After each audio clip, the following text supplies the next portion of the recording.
Seth Kehoe was born October 10, 2006 in Iowa. His favorite things were Elmo's blankie, his pacifier, and fire trucks. He loved playing with his brother Sean. Their mother was Michelle Kehoe. Now on Sunday, October 26, 2008, Michelle drove her two sons. At the time, Seth was 2 and his brother Sean was 7. She drove them to Jessup, Iowa. At approximately 12:30, she stopped at a convenience store and asked where a park was located so her children could play. The store clerk named a couple of local parks. Michelle took the children to a different park. She purposefully dropped her cell phone and left.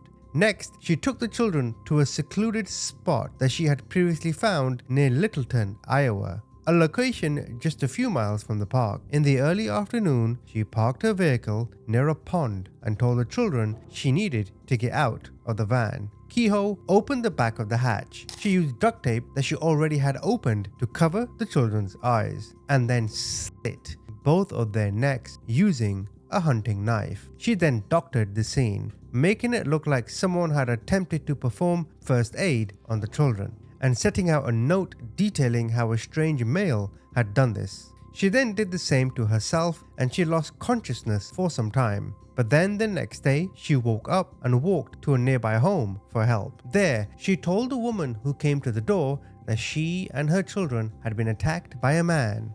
The woman in the home called for help immediately on October 27th. Now, once medical personnel and police came to the house, Michelle was airlifted to the University of Iowa Hospital, where police located the van next to the pond.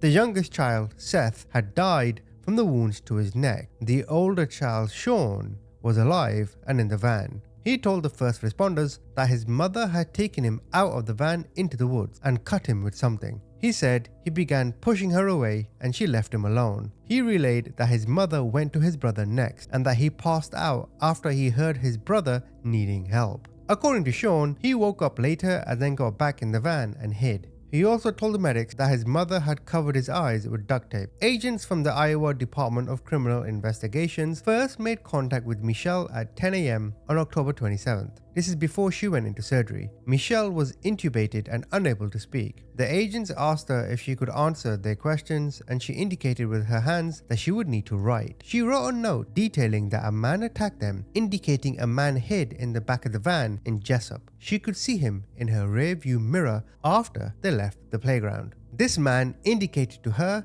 she should turn east. She decided to use pepper spray she had with her to get away from him, but he overpowered her, taped her up, and then injured the boys. She regained consciousness and tried to help the children with the first aid kit, but the man came back and injured her with a knife. Then she lost consciousness again. She also told police that she had tried to write a note explaining the incident and that it was on a yellow paper in the van. According to police, the interaction with her took approximately 3 minutes and then she went into surgery. The police next met with Michelle at approximately 11:30 a.m. the next day, and according to Agent Chris Calloway, he and his other agent spoke with Michelle while she was in the hospital room. She was laying in a bed, somewhat upright. She was hooked up to some machines and other various equipment. The agents asked medical staff if she was able to communicate with them, or whether the medication she was taking or her injury would prevent it. The medical staff believed there was no indication there would be any problems. She was still unable to speak, however, so the agents asked her again, "Write your responses on paper." Agent Calloway began by telling Michelle to let him know if at any time she did not want to talk anymore. Michelle then asked how her children were, and the agent did not respond. He then asked her what happened.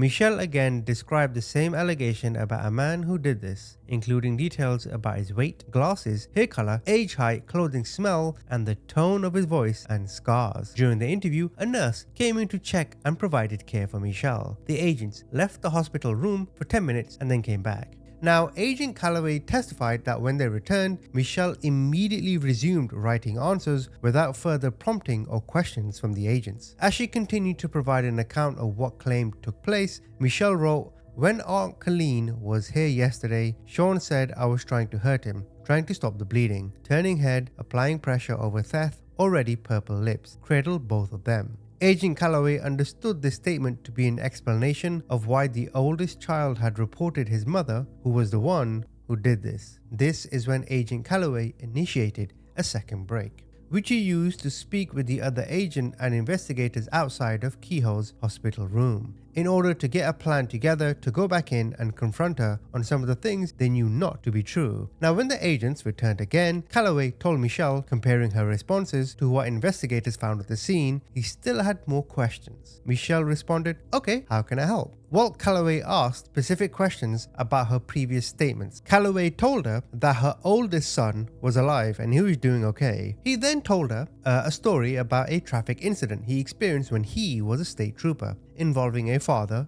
who had fallen asleep while driving and whose son died as a result. After some more back and forth, Calloway told Michelle her story did not make sense and did not match what the oldest son was reporting. Michelle then confessed to her actions. Now, before I continue, after this story, I've got the case of Gerald Bordelon, one of the dirtiest bastards I've ever come across. So please, stay tuned for that one. She provided details including that she slit the throat of her oldest son first, because he is older and the youngest child would remain contained in the vehicle until she returned for him. The agents asked her about the duct tape and Michelle responded she purchased it a couple of months ago and told them where she purchased it a couple of months ago. She planned this for a while, eh? They asked her if she purchased the duct tape for this reason and she said, "Yeah, it's sickening, isn't it?" She also told the agents the note she left in the van detailed the attack by an unknown man. That note was first written a month before, and then she rewrote it the morning of the incident. Michelle was then charged with first-degree murder, attempted murder, and child endangerment resulting in serious injury. She moved to have the venue of the trial changed from Buchanan County. To that end, on September 18, 2009, 55 potential jurors were sworn in and provided with a jury questionnaire for a mock jury in Buchanan County. The court excused 14 potential jurors based on their answers. A number of them were interviewed by attorneys, and based on the prospective jurors' response, the court concluded approximately 50% of the jurors held such a fixed opinion of the merits of the case. They could not impartially decide her guilt or innocence. Additionally, the court noted the case had received extensive pretrial publicity in the area, hence why the jurors were influenced. So the court granted Michelle motion for change of venue. The trial itself took place over several days in October and November 2009 in Grundy County. Michelle did not contest that she was the actor who slit her children's throat. She relied on a defense of legal insanity. Michelle did not testify in her own defense, but two experts testified as to their opinion on whether she was insane. Both confirmed that while she understood the nature and quality of her actions, she could not distinguish right from wrong at the time she did so. The experts noted her stated belief that death would save the children from having their own experiences with mental health issues and the shame of having this kind of mother. Additionally, Michelle believed that because of the children's ages, they would get to heaven and have eternal life. However, the state's expert opinion suggested Michelle was not legally insane at the time of her actions, noting that she had taken great steps to conceal her identity as the perpetrator and her continued lie after the fact. The jury eventually convicted Michelle of all 3 counts as charged. She was sentenced to life in prison. What a silly cow. You take your son, you planned this for months, you take your sons, you do what you do with the knife, and you're like, insane. I couldn't really find what her motive was, why she did it. But Sean, who survived, wow. I hope the boy's doing well. So as I mentioned, now I want to tell you the case of Gerald Bordelon, the dirty bastard. So we start on November the 7th, 2002. Gerald nearly died of electrocution while he worked on the electrical box of a trailer. His estranged wife, Jennifer, had rented the Highland Village Mobile Home Park. Gerald and Jennifer had met over the internet in 2000, and then they got married in 2001, moving from Louisiana to Mississippi with Jennifer's children, including Courtney LeBlanc, the victim in this case. Now, they lived in a trailer on land owned by Gerald's parents. However, the couple separated after Jennifer learned over the Christmas holidays from Courtney and other daughters that Gerald had touched them inappropriately. As I said, dirty bastard. Jennifer had immediately alerted Mississippi Child Protection Services and Gerald was ordered to leave the residence. However, Gerald and Jennifer remained in contact after she moved back to Louisiana. First to Donaldsonville and then to Denham Springs, where she rented the trailer in the Highland Park mobile home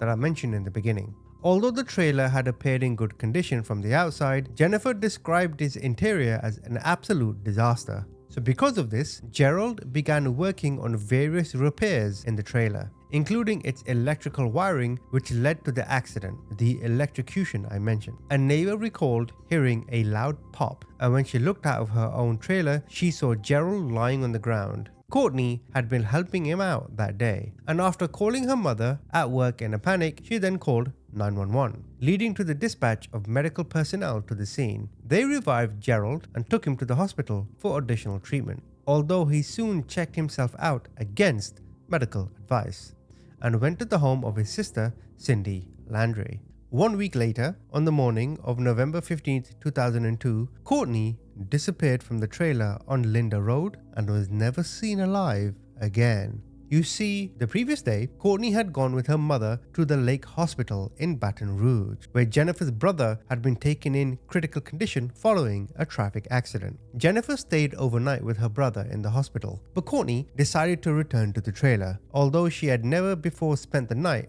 alone. A friend of Jennifer's took Courtney back to the trailer, and they spoke with each other on the cellular phones several times. Over the course of the evening, as Courtney continued to insist that she could spend the night alone, the following afternoon, when Jennifer returned to the trailer from the hospital, Courtney was gone.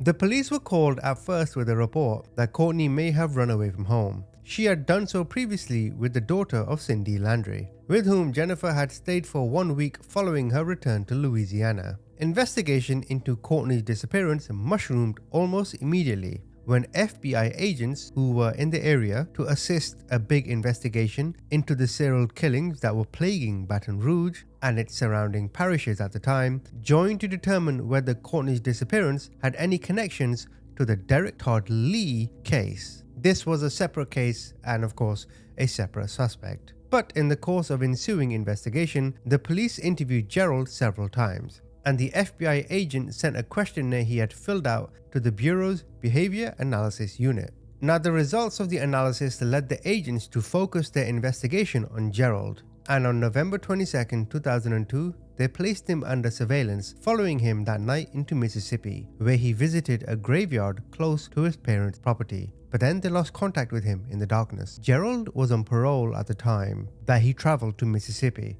and the officers knew that he had violated the terms of his parole by paying a visit to the graveyard. However, they did not take him into custody to avoid jeopardizing the ongoing investigation into Courtney's disappearance. So on November 2006, FBI agent Glenn Methvian asked Gerald to come to their police department. He arrived in his own car, which was later impounded and searched after his arrest later that afternoon. The agents also requested that Jennifer and Gerald's sister Cindy come to the station house to confront Gerald according to a script prepared by the FBI. You see, Gerald, it was a setup.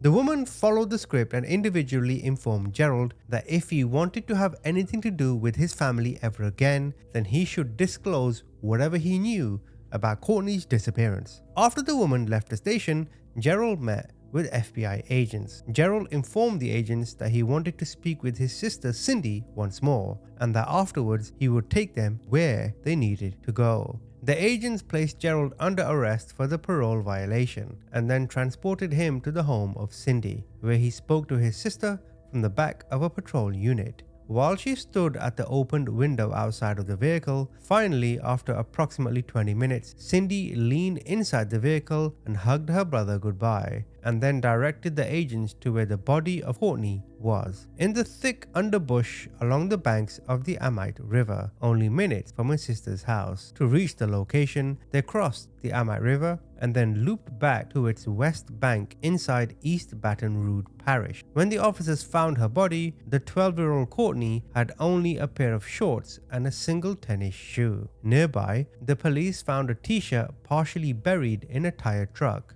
cut into the muddy access road leading to the riverbank, and further away, some 400 feet from her body, a pair of red panties clinging to a clump of weeds. Now, they didn't find this at the scene, but later they were given a large knife with a green handle.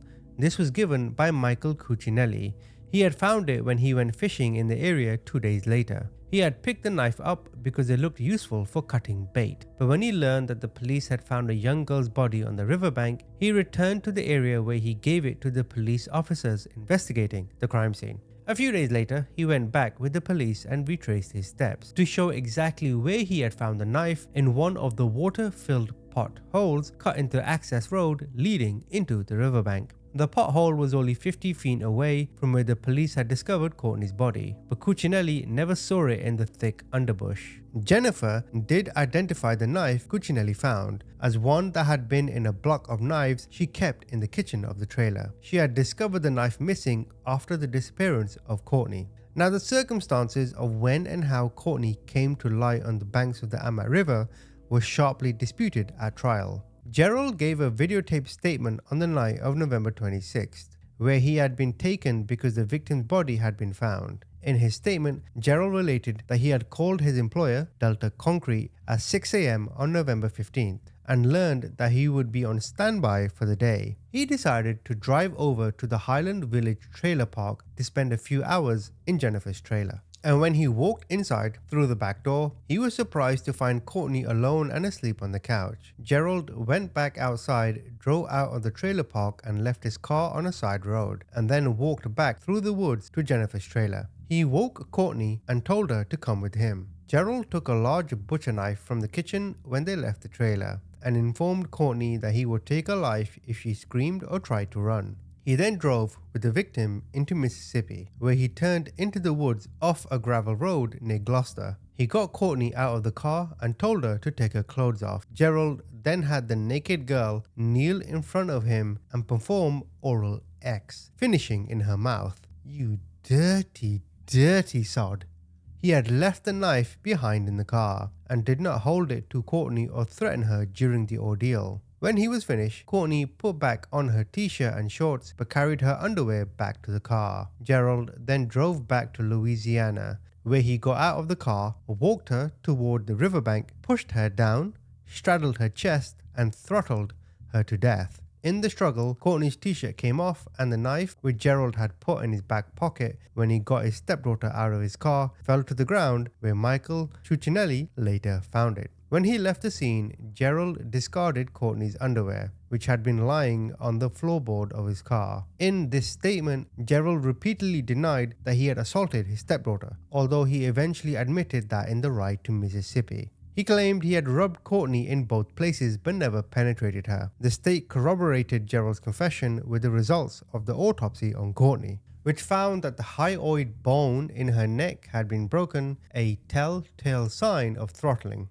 The state also introduced climatological data for the middle of November, collected from an automated weather station in Baton Rouge, and testimony from Jeannie Tesma, a forensic entomologist working for the Livingston Parish Mosquito, who had examined fly larvae collected from the girl's body. Tesma testified that given the relatively cold and wet conditions that prevailed at the time of Courtney's disappearance and the stage of development of the insect larvae, the post-mortem interval from the time of the body came to lie on the banks of the Amat River until it was discovered by the police was somewhere between 8 to 13 days. So it took her around 2 weeks to find the body. The conclusion was November 16, 2002 as the highest probability for the date of death. The timeline corresponds to the circumstances described by Gerald in his confession. In addition, the state presented DNA evidence from Natasha Poe, a criminalist with the Louisiana State Police Crime Lab, who had examined various samples taken from Courtney and from Gerald's car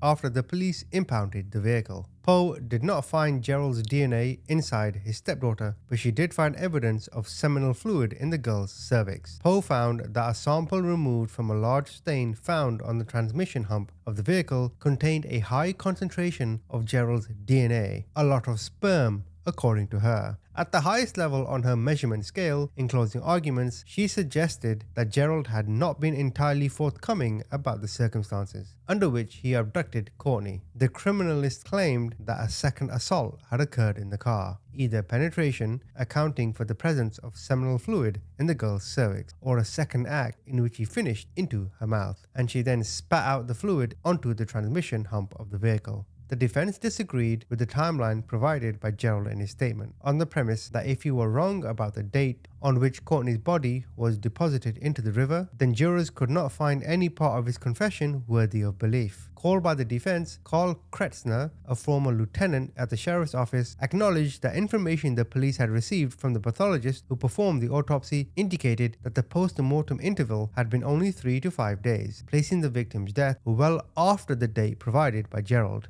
Kretzner himself interviewed Gerald to account specifically for the 2 weeks Courtney had been missing, in an attempt to confirm the timeline provided by his statement. Kretzner satisfied himself that Gerald's timeline, not the coroner's, represented an accurate accounting of Courtney's murder. However, he could not account for the red panties found at the scene, given the cold, wet and windy conditions which prevailed at the time. Kretzner testified that the panties could have been there a day or two, but he wouldn't have thought any longer than that. In fact, when Jim Churchman from the police crime lab attempted to photograph the panties as part of the crime scene, the underwear fell off the clump of weeds. Kretzner speculated that Gerald, who had stayed at the Budget Inn on the night of November 23rd, only a quarter of a mile from the victim's body, may have revisited the scene and dropped the panties at the time. Now, the defense themselves called witnesses to establish that Jennifer had appeared hysterical after the electrical accident, which nearly claimed Gerald's life, but seemed unnaturally calm during the disappearance of her daughter. That Courtney had often acted as if she had been afraid of her mother, and that one witness, Gerald's niece, had observed Jennifer on one occasion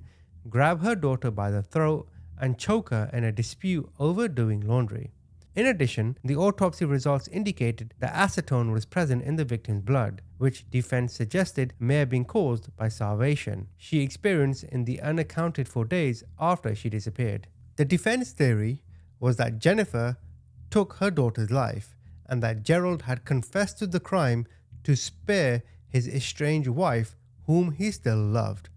What the fuck? She had given him the details of the crime to relate to the police in his confession. The reason why counsel suggested Gerald referred to the underwear found on the scene as boxers, not panties, a mistake that no man would make unless he was merely relying information given to him from another source, such as Jennifer. She testified at trial that her daughter occasionally slept in blue or burgundy boxers. The crime scene was staged, counsel theorized, in such a way that Gerald could find it after Jennifer gave him directions to the location, marked by the red panties which served as a red flag pointing the way. But with all this hullabaloo, the jury didn't buy the defense's argument. Gerald was sentenced to death. He was executed January 7th, 2010. I've heard that in a few cases before. Oh, I love her so much, so I'm gonna take the fall for this crime. No, you dirty rat. When he went back to the trailer and he saw the girl by himself, whatever it was that gave him this itch and this urge, he just couldn't help himself. And we can all agree death penalty was the right outcome. So comment, tell me what you think.